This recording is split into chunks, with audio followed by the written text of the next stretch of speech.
The original call came in as a outbuilding on fire with a vehicle next to it, along with exposures. Upon the initial call, we automatically called for a second alarm due to the wind direction and the exposures to the east side, which were two more large farm buildings. So that's why we went to that mode.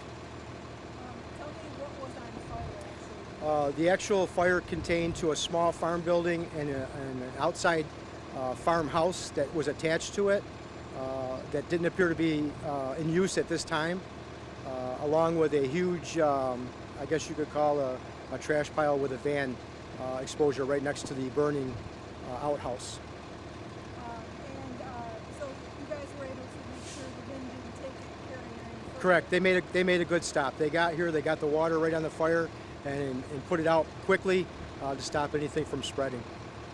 So this is kind of a windy day. You kind of got to You got to be real quick. You got to get here, get the water on it, put everything down before the stuff starts to fly, especially with the wind as good as it was going today.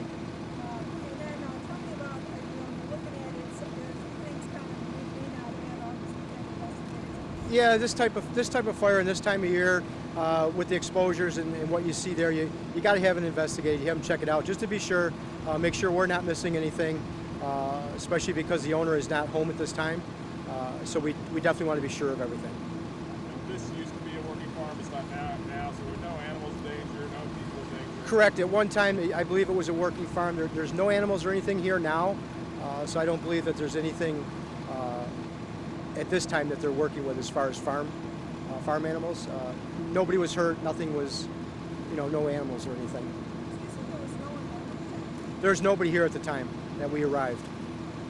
So it was just on fire. Yep. Somebody called it in passing by.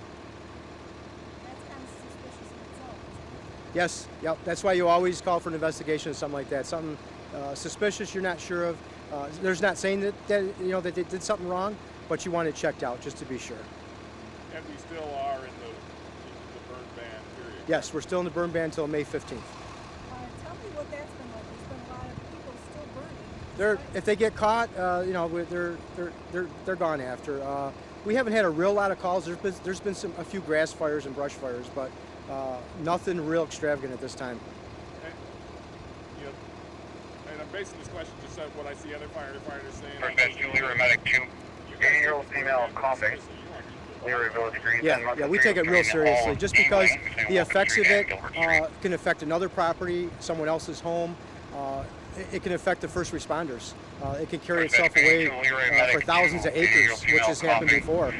One little spark, and you're especially with the wind, you have a problem. Have you had any that have really spread because this year because of the... Not this year, no. We're pretty, so far, cross our fingers, everybody's doing good.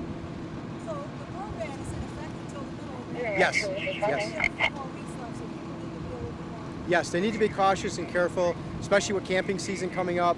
You have your fire pits and all, but people think it's easy. I got a little pile, I'm going to burn it, a few things, and all of a sudden it gets out of hand and you have a major problem, especially with the wind.